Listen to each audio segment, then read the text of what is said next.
Olá e bem-vindos. A palavra algoritmo soa assim a uma coisa super complexa, quase de ficção científica, não é? Mas e se a verdade for que todos nós usamos algoritmos, todos os dias, desde que acordamos? Nesta análise, vamos desmistificar isto e perceber como, sem dar por isso, já temos uma mente de programador. Ora bem, vamos diretos ao assunto. É só pensar um bocadinho. Quem é que nunca deu instruções a alguém para montar um móvel ou explicou o caminho para chegar a um sítio?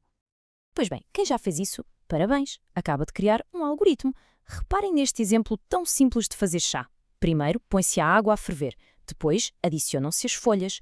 Cada passo segue o anterior numa sequência perfeitamente lógica, com um objetivo final muito claro.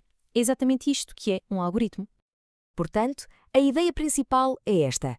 Um algoritmo é simplesmente uma sequência de passos lógicos para resolver um problema. Não é um conceito que vive só dentro dos computadores. É, na verdade, uma forma de pensar, uma receita para a ação. E para começar, vamos mergulhar nesta primeira secção para ver como é que os algoritmos estão, na verdade, espalhados por todo o nosso dia-a-dia. E os exemplos são mais do que muitos. Seja a fazer pão com ovo, a seguir uma receita de um livro, ou até a tirar água de um jarro, estamos constantemente a seguir pequenos algoritmos. São os tais receitas mentais que usamos para as tarefas mais banais, muitas vezes sem sequer nos darmos conta. Ok, então já ficou claro que usamos algoritmos a toda a hora. Vamos agora avançar para a secção seguinte e perceber como é que eles se constroem. Apesar de serem todos diferentes, todos partilham uma estrutura fundamental de 3 partes. Bem, tudo começa sempre com o que chamamos de input, ou seja, entrada. Basicamente, são os ingredientes, os materiais ou a informação de que precisamos para arrancar. No nosso exemplo do chá, o input, não podia ser mais claro, precisamos de água e de folhas de chá. Sem isto, o processo nem sequer começa. Logo a seguir vem o processamento. Esta é a fase da ação. É o conjunto de instruções que vai pegar no nosso input e transformá-lo em algo útil. No caso do chá, o processamento é ferver a água, deixar as folhas em infusão e esperar. É aqui que a magia, ou melhor, a lógica, acontece. E finalmente chegamos ao output, a saída. Este é o resultado final, o nosso objetivo cumprido. Depois de seguir todos os passos do nosso algoritmo de fazer chá, o output é uma chávena de chá quentinha pronta a beber. Simples, não é? Entrada, processamento e saída. É a base de tudo. Vamos agora avançar para outro conceito-chave. Se o algoritmo é a receita, então podemos pensar nas variáveis como os recipientes onde guardamos os nossos ingredientes enquanto cozinhamos.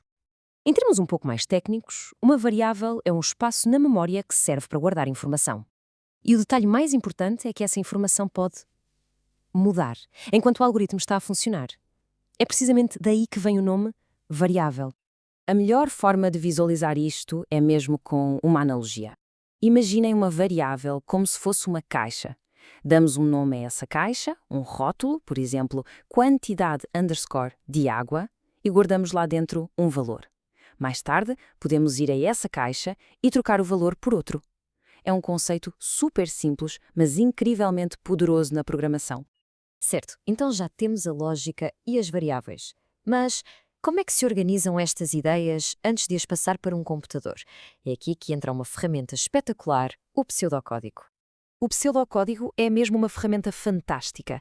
É, no fundo, uma forma de escrever os nossos algoritmos numa linguagem que está a meio caminho entre o português do dia-a-dia e uma linguagem de programação a sério.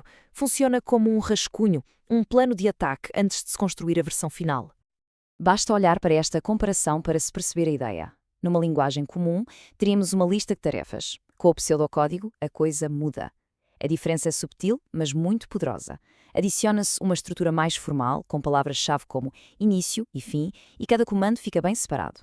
É o primeiro passo para transformar uma ideia numa instrução que um computador consiga, um dia, entender. Ou seja, o essencial do pseudocódigo é isto. Usa frases simples, ajuda a pôr as ideias em ordem, já tem um cheirinho a programação a sério e, muito importante, não tem regras rígidas. O objetivo não é ser perfeito, é ser claro e lógico. E esta ideia resume tudo na perfeição. O grande objetivo do pseudocódigo é mesmo ajudar a organizar o pensamento lógico antes de se começar a escrever código. É uma etapa de planeamento que poupa imenso tempo e muitas dores de cabeça mais para a frente. E com isto, chegamos à nossa última secção. Vamos agora juntar todas as peças deste puzzle e ver a viagem completa, desde um simples pensamento até a uma instrução bem definida. Se houver uma única ideia a reter de tudo o que vimos, que seja esta: o verdadeiro poder de um algoritmo não está nos computadores, está no pensamento estruturado. Aprender a criar algoritmos é, na sua essência, aprender a resolver problemas de uma forma mais clara, mais lógica e muito mais eficiente. E, para terminar, fica um pequeno desafio para a reflexão. Que rotina do dia a dia poderia ser descrita como um algoritmo? Pense na rotina da manhã, por exemplo. Quais seriam as entradas, o processamento e a saída? Ao fazer este exercício mental, a conclusão vai ser óbvia: os algoritmos estão, de facto, em todo o lado.